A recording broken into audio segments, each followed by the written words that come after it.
चैत्र अमावस्या, श्री नारायण स्वामी महाराजांचा सध्या दत्त लोकगमन दिवस. या पवित्र दिवशी घडलेली नरसोबाच्या वाडीच्या परंपरेतील ही दिव्य कथा आपल्या समोर घेऊन आलेली आहे.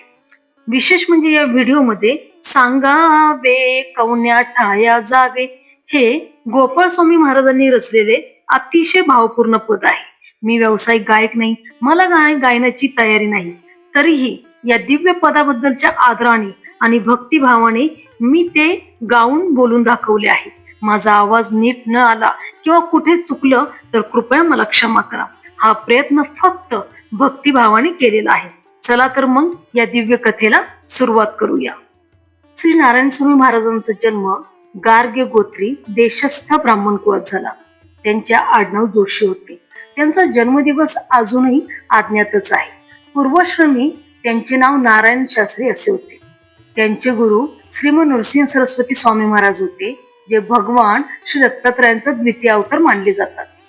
काशी येथे गुरुकृपेने त्यांनी वेदशास्त्रांचा सखोल अभ्यास पूर्ण केला. पण ज्ञानाचा खरा उपयोग कशासाठी करायचा याची जाणीव झाल्यावर ते नृसिंहवाडी म्हणजेच नरसोबाची वाडी येथे आले.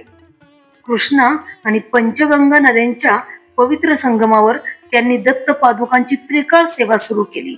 त्यांची भक्ती, निष्ठा आणि मधुर कंठ इतका अप्रतिम होता की कोल्हापूरच्या करवीर निवासिनी अंबाबाई माता आणि स्वतः श्री दत्त महाराज सगुण रूपाने त्यांचे भजन ऐकण्यासाठी येत असत असे सांगितले जाते.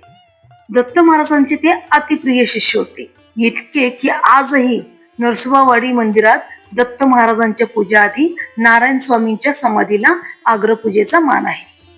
एकदा कोल्हापूर परिसरात एका कुष्ठरोगी ब्राह्मणाला दत्त महाराजांनी दृष्टांत दिला की नारायण स्वामी घाटावर आंघोळीस येतील.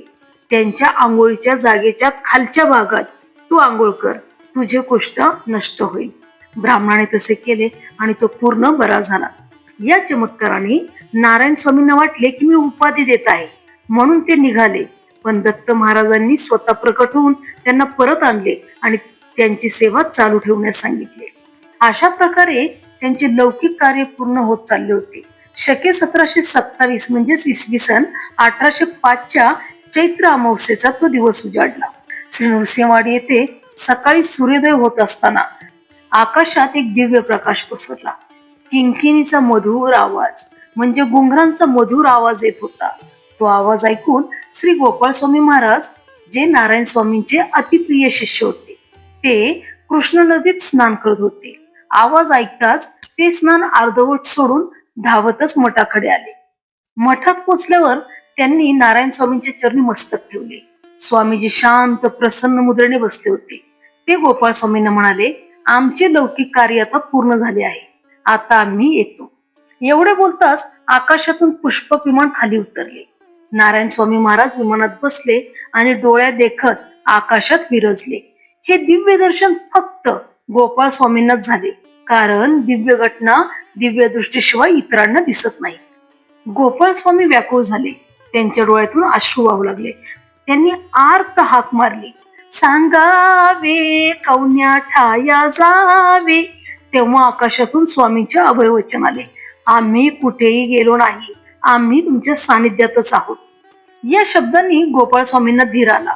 त्याच व्याकुळतेतून त्यांनी सांगावे कवन्या ठाया जावे हे सुंदर पद रचले. त्या दिवसापासून आजपर्यंत नृसिंहवाडी येथील पालखी सोहळ्याच्या शेवटी हे पद नित्य म्हटले जाते. दत्त महाराजांना नारायण स्वामींचा विरह सहन झाला नाही, म्हणून त्यांची उत्सव मूर्ती आजही नारायण स्वामींच्या समाधी मंदिरात नित्य वास करते. अशा दिव्य महात्म्याचे चरित्र भक्तीने भरलेले आहे. त्यांच्या कृपेने सर्वांना दत्त भक्तीचा मार्ग सुलभ हो. अवधूत चिंतन श्री गुरुदेव दत्त. सांगावे कवना ठाया जावे, कवना ते स्मरावे, कैसे काय करावे, कवन्या परिमी राहावे. कवन येऊने कुरुंदवाड, स्वामी ते मिळवावे. सांगावे कवन्या ठाया जावे. या हारी जेवावे व्यवहारी, बोलावे संसारी, घालून अंगीकारी प्रतिपाडी जो निर्धारी केला जो निज निश्चय स्वामी कोठे तो अवधारी सांगावे कवना ठाया जावे कवना ते स्मरावे कैसे काय करावे कवन्या परिमी रहावे या राणी माझी करुणावाणी काया कष्टी प्राणी ऐकून घेशील कानी देशील सौख्य निधानी संकटी होऊन मूर्छित असता पाजील कवना पाणी सांगावे कवना ठाया जावे कवना ते स्मरावे कैसे काय करावे कवन्या परिमी रहावे त्या वेळा सत्पुरुषांचा मेळा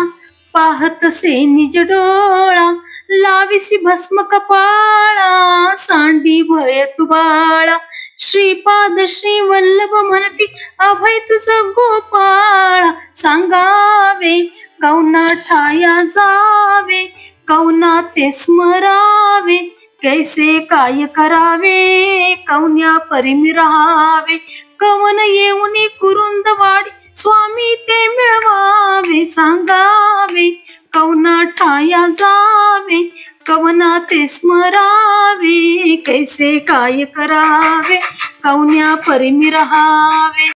या दिव्य कथेच्या माध्यमातून श्री नारायण स्वामी महाराज आणि गोपाळ स्वामी महाराज यांच्या भक्तीचा आणि दत्तकृपेचा अनुभव आपणासही झाला असेल अशी आशा करते. स्वामीजींनी दिलेल्या अभय वचनाप्रमाणे त्या आजही आपल्या सानिध्यातच आहेत. फक्त शुद्ध भक्तिभावाने त्यांना स्मरण केले की ते दर्शन देतात. जर ही कथा तुमच्या मनाला भावली असेल तर एक लाईक अवश्य करा. तुमचे विचार कमेंट मध्ये नक्की सांगा आणि चॅनल सबस्क्राईब करून बेल आयकॉन दाबा, जेणेकरून अशा आणखी दत्तभक्तीच्या कथा तुमच्यापर्यंत नियमित पोहोचतील. ओम श्री साईराम.